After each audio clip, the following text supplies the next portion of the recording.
검찰 조사를 받은 대기업 총수들이 국정조사 증인으로도 채택되고 특검까지 받게 될 예정입니다. 무려 총수 9명이 청문회에 출석하는 건 유례없는 일인데요. 기업들은 경제가 어려운 상황에서 경영을 옥죄는 일이라고 하소연합니다만 이번에야말로 정경유착의 고리를 제대로 끊어야 한다는 목소리도 높습니다. 경제부 박소정 기자와 함께 짚어보겠습니다. 자, 먼저 국정조사 첫날 증인으로 출석할 총수들 누굽니까? 네, 물론 국회 국정조사 특위 전체 회의를 통과한 건 아니지만 여야 합의로 명단이 정해졌기 때문에 사실상 확정이라고 할 수 있는데요.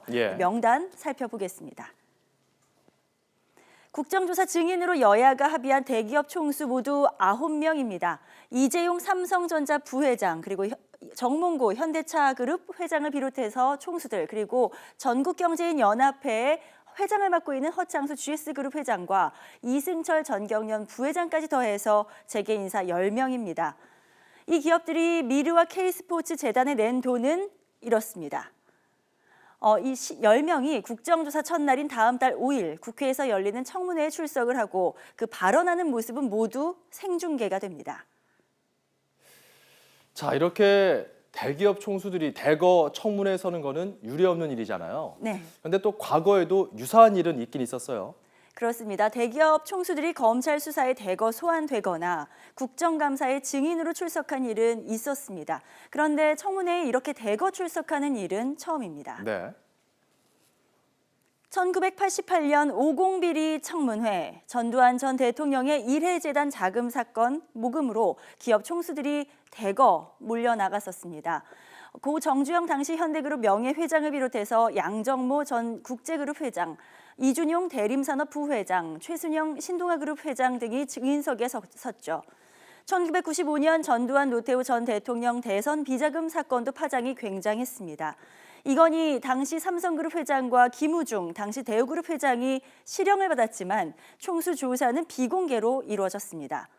또 2003년 차떼기라 불린 불법 대선 자금 수사 때에도 대기업 총수들이 검찰에 불려나갔지만 역시 비공개였습니다. 이번 최순실 게이트 수사에서도 그룹 총수들은 비공개로 소환됐습니다. 다만 처음 불려왔던 권오준 포스코 회장만 언론에 얼굴이 잡혔는데요. 이른바 주인 없는 회사인 포스코 회장만 총수가 아니라 임명되는 자리죠. 이 때문에 총수 특혜라는 따가운 시선은 여전합니다.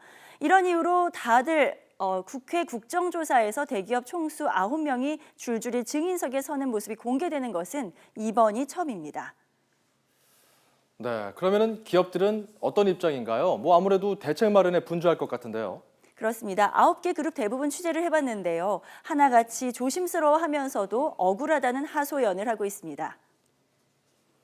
가장 예민한 건 아무래도 삼성입니다. 검찰의 중간 수사 결과 발표에서 빠진 기업인 삼성과 CJ, SK 등은 강도 높은 수사가 예고된 데다가 삼성만 최순실 씨 회사에 직접 돈을 건넨 사실도 드러났기 때문인데요. 삼성그룹의 입장은 특검이든 국정조사든 적극적으로 협조할 것이고 처벌받아야 할 부분이 있다면 받겠다는 겁니다. 그러면서 괴로운 기색도 내비쳤습니다. 이재용 부회장이 등기 이사로 선임된 지 한 달도 채 지나지 않았고 다음 달 초에는 대대적인 인사도 앞두고 있는데 이 부회장이 추진하는 사업이 힘을 받지 못하고 있기 때문입니다. 그래서 연말 인사가 미뤄질 가능성도 제기됩니다. LG와 SK는 큰 문제가 없을 것으로 본다면서도 긴장 속의 대책을 논의하고 있습니다. 그러면서 우려와 불만을 드러냈는데요.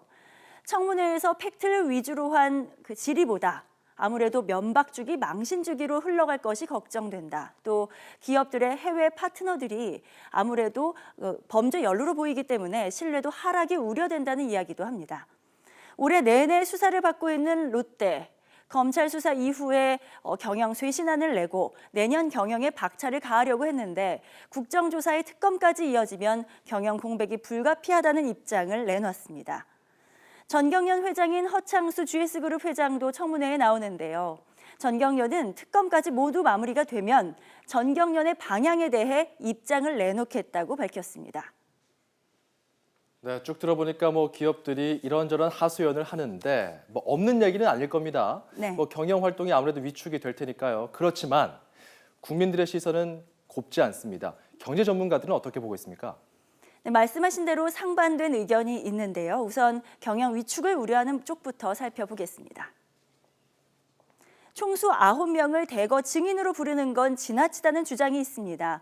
내년도 사업 계획과 방향을 결정하는 중요한 시기인 만큼 국제 경쟁력이 뒤처지고 기업 브랜드 타격도 불가피하다는 겁니다.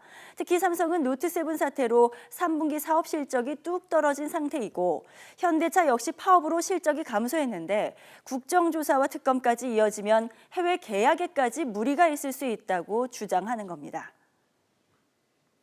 투자 고용과 같은 일반적인 내용만이 아니라 구조조정, M&A와 같은 시일성이 중요한 과제에까지 경영 공백으로 인한 의사결정 지연이 우려됩니다. 네, 그러나 총수 줄소환 사태는 기업들이 자초한 면이 있다는 비판도 거셉니다. 결국 자신들의 사익을 위해서 정치권과 손을 잡았던 것이고 음성적인 정치 자금은 안 내겠다고 수차례 약속했던 모습도 거짓으로 만들었다는 책임론입니다. 이런 정경유착의 뿌리를 뽑는 것이 중요하다. 다시는 일이 일어나지 않도록 하는 것이 오히려 기업의 이익과도 부합이 됩니다. 기업들은 공개 청문회가 망신 주기로 흘러가지 않을지 우려합니다. 그러나 정경유착의 고리를 끊고 기업 문화를 깨끗하게 만들려는 노력부터 선행하는 진정으로 달라지는 모습을 보여야 경영 악화라는 하소연도 국민에게 조금이나마 들리지 않을까요? YTN 박소정입니다.